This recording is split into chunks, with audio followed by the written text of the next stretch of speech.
It's easy to see why more people than ever want to start a YouTube channel. You can create searchable content that can work for you and bring in new subscribers and viewers to make money and get more views on your videos, even if you choose to step away for a little while. Today, we are going to talk all about how to set up your YouTube channel for success so that you can attract new subscribers who will find you once, fall in love, and stick around for more.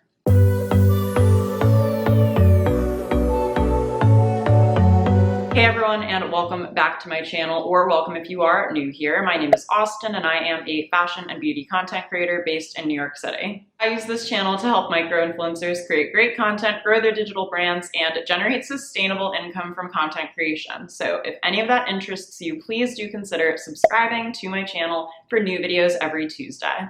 I started my YouTube channel in 2017, and it's gone through a lot of changes over the years. I used to post kind of everything from fashion hauls to beauty tutorials to travel vlogs, and in August 2021, I decided to focus in and just create videos for content creators with content creation tips here on my YouTube channel. That was one big change that I made content-wise that has not only helped me find my ideal community, but also really helped accelerate my growth on this platform. But in addition to creating great content and really finding my beat here on YouTube, I have also made a lot of changes behind the scenes that might feel really subtle to make my channel attractive to new viewers and subscribers when they find me and land on my channel. Let's dive into some best practices for setting up your YouTube channel. And by the way, this video will help you whether you are a new creator who wants to start off on the right foot, or maybe you've decided to audit your channel and see if you are maximizing your efforts to convert your viewers to subscribers. The first thing that you'll want to do is create a Google account if you don't have one already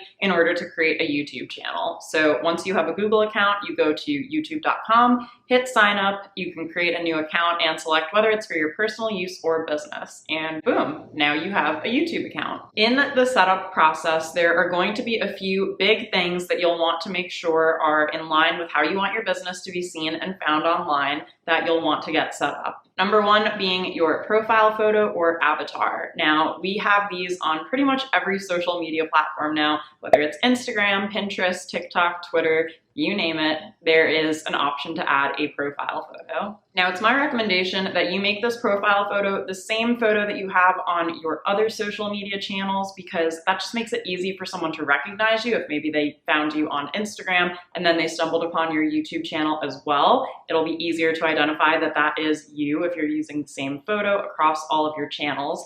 And I would either recommend doing a headshot of yourself. I'll share mine here on the screen somewhere so you can see what I'm talking about. It is a photo of just my head and my upper body, and it's a more close-up shot so that I am recognizable, since my YouTube channel and all of my other social media platforms are kind of about me and my life and the content I create, and of course fashion and beauty too.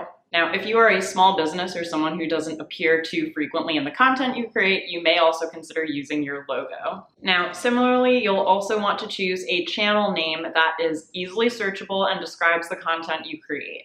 Now, most people will actually just use their name for their YouTube channels because, again, YouTube is a great way to build your personal brand and let people get to know you one-on-one through the videos you create. But again, if you are creating content and you see yourself more as a small business, or maybe you are not as directly involved in the content on your channel, for example, maybe you're a food blogger and you mainly shoot hands and pan style videos for recipes, you could also consider making your channel name your blog name. And again, if you're building a digital brand online on multiple platforms, not just YouTube, it will be really helpful if you can try to get the same username and the same profile photo on all of those platforms for consistency. Let's move on and talk about, I think this is one of my favorite parts actually of my YouTube channel, which is your channel banner art. Now, your channel banner art will appear in a few different places if someone searches your channel on YouTube. It can appear on mobile, desktop, or even on your TV screen if you are watching YouTube on a smart TV. So your minimum dimension for upload for a YouTube banner is going to be 2048 1142 pixels with an aspect ratio of 16:9, which is actually the same aspect ratio for a YouTube thumbnail, which we'll talk about later in this video. However, within that rectangle, the safe area for banners, text, and logos is 1235 by 338 pixels. So the easiest way I've found to do this is just to use Canva and create a new design that is that 16:9 horizontal aspect ratio, and then create another block of text just to see where your safe area is that you can drag over to make sure that all of your text is in alignment. So just keep that in mind when you're creating your YouTube banner to make sure all of the important and necessary information you want to see in your channel banner is visible. In terms of what to put on your channel banner, I'll show you what mine looks like on my page. And it took me a little while to refine it this way, but I really like what I have on there now, which is it has my name and a photo of me. I tell you what type of videos I create here on my channel, so it says tips for content creators. I tell you when I upload videos, so it says new videos every Tuesday. I include my website, austentosone.com, for you in case you want to go look at some of my additional resources, services, or other work. And this is a hugely important thing that you can also include, which is a little call to action for any social media profile links you want to include, or even more importantly, a link to your website. So I do link my Instagram and some other social media accounts, and I also link to my page called Creator Resources, which is the same page of my website that I link to in my Instagram link in bio. And by the way, if you are at the beginning of your content creator journey, which you may be if you're thinking about setting up your YouTube channel, I did just want to mention that I do have a free guide called the Influencer Launchpad that covers all of the basics. Think of it almost like an Influencer 101 mini guide to just help you get started and set up and feel confident when you share and post things to social media. So that's a free guide. You can grab it at the link down below in the description box in case you are looking for any additional help. Let's move on and talk about something that I'm not sure a lot of people know you have the option to add on YouTube, because I don't think I even realized it for quite a while, which is basically a little about description of your channel. Now on your YouTube channel page, you do have a bunch of different tabs, and about is actually the last one over. So this is why I think some people either skip this or miss it. So I recently actually rewrote my bio and the about page of my website. So I also took the mini version of my bio and used it here on my YouTube channel. And a few things that I mention in my about bio, just to give you some ideas, are that I am a fashion and beauty content creator. I'm located in New York. I started a blog in 2012. I am placing a lot of keywords in here without keyword stuffing, but thinking about what people might be looking for on YouTube. So build your dream audience, make sustainable income, creating content, full-time content creation, micro-influencers. Those are keywords that are first and foremost relevant to my about page and that really elevate my description and make me sound like an expert in this, which I do consider myself to be. But they also are searchable. And if those keywords are connected to my channel, that's just going to further validate that the content I'm creating is related to these search terms and to people who might be looking for content related to these search terms. So when someone new finds one of your videos for the first time and decides to click over to their homepage, you want to make it really easy for them to find what they're looking for if they liked the video that they were watching of yours. One great way to do this is to customize your channel and optimize your homepage by laying out some of your top content for people to see. So YouTube does give you the option to add a channel trailer, and I had one for a really long time, but I recently removed it just because I found that I was needing to refilm the trailer every once in a while, like as my channel changed and as the direction of it changed. So the information in the channel trailer wasn't necessarily as relevant to the content I was currently creating. And that's also something that started auto-playing whenever I would go to my own channel, and it was truly just driving me nuts to hear the sound of my own voice over and over again when I was just trying to check out my channel and see what it looked like.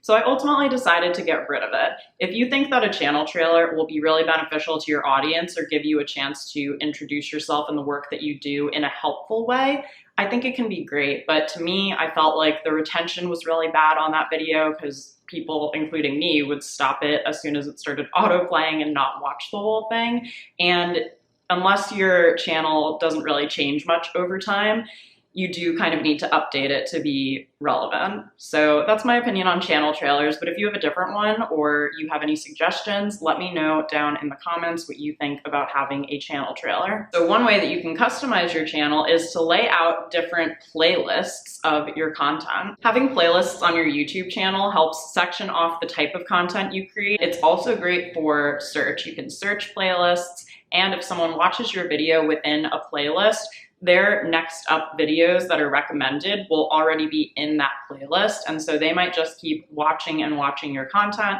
which can increase your attention and hopefully get you more subscribers. So I know for me, I have different playlists with creator tips, blogging tips, Instagram tips, Pinterest tips. I typically like to, at the top of my channel though, just have a playlist of my recent uploads, and that will update automatically for me as I upload new videos to my channel, just because, of course, my most recent videos are probably my best. Another thing you can add to your YouTube channel homepage, which I think is really cool, is featured channels. So you know how Netflix will be like, oh, if you liked Emily in Paris, you might like Confessions of a Shopaholic.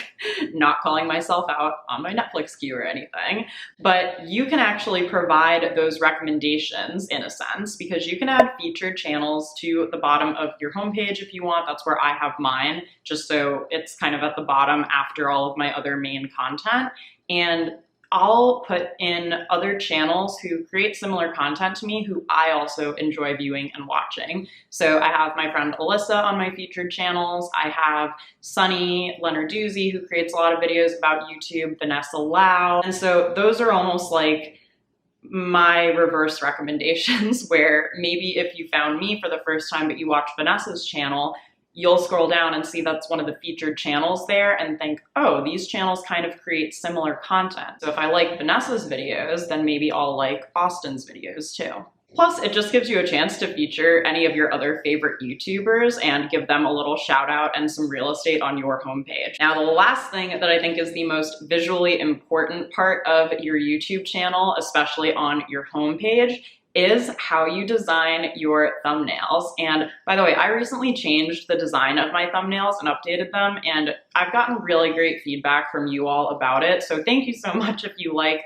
the designs. I really am not a designer. If it weren't for Canva, I wouldn't know how to do any of this or have an easy way to create these thumbnails on my own, and I'm very much still learning, but I really love the new direction visually that my thumbnails have gone in, and I just wanted to share a few quick thumbnails best practices for like what I think has been working well for my thumbnails, but I actually do have a whole separate video about that I can link down below in the description box. Okay, so the biggest things first and foremost is one, it should catch your eye, it should be attention grabbing, and maybe that means you are making an excited face or reacting to something, or there is a graphic behind you that makes someone want to click through. And if you go and search for pretty much anything and look at the top ranking videos, you'll start to get an idea of what thumbnails kind of evoke emotion or just make you want to click on them in the first place, versus, you know, it's not just like creating something passive. That thumbnail is the little preview into what that video entails, and you want someone to be able to click through and be excited to see what's on the other side of it, but not be too clickbaity, okay? Don't do it, it's not worth it. Another thing I wanted to say is, in general, I like to shift my text to the left, just because on YouTube mobile, the timestamp appears in the bottom right-hand corner of the screen. And if you have any text along the bottom of your video, that timestamp is going to get cut off. So when in doubt, I just tend to shift my text to, sorry, I actually don't know if my camera's mirroring me or not, whatever direction it is, put it to the left of the screen. For text and what you should put on your thumbnail, I usually include a photo of myself from the video that I'm filming, and I tend to add 3 to 5 words that either further enhance or describe what the video is about. And I try not to repeat those words with my title, just because you only get so much to try to get someone to click through your video between a thumbnail and a title. And again, feel free to take a look at my channel homepage for some examples of what I've been doing lately. And if you sort by my most recent uploads, you'll see when my thumbnail design has kind of changed and what it looks like now. So there you go, you guys. Those are some of my best tips for setting up your YouTube channel for success to really attract new subscribers to your channel. And I also would love to get into at some point how to optimize your individual videos on YouTube. I made a video about that a very long time ago, but I've learned so much more since then and could talk more about choosing a title and tags in your description box and all of that good stuff. And also, if you're interested in learning more about SEO and searchable platforms, which I know a lot of you are, I did want to share that the waitlist for my upcoming SEO masterclass is officially live. So there isn't a confirmed date yet, but it's going to be sometime in spring of 2022. If you're interested in learning more about SEO, definitely sign up for the waitlist so that you can get notified when that masterclass is going live. I have been really wanting to do this for a while, and I am excited to have a place to kind of really dive deeper on some of these SEO topics beyond what I could do here in a YouTube video. If you have any questions for me about setting up your YouTube channel that you feel I didn't answer in this video or you want me to clarify, please do leave them in the comments down below. I always do my best to read and reply to as many of those as I am able to. And thank you guys so much for watching. Please do subscribe if you are not yet a subscriber. I would love to have you as one. You can even turn on the notification bell so that you never miss a video from me. Please also give me a thumbs up if you found this video helpful. Thank you all again for watching, and I will be back with another new video next week. Bye!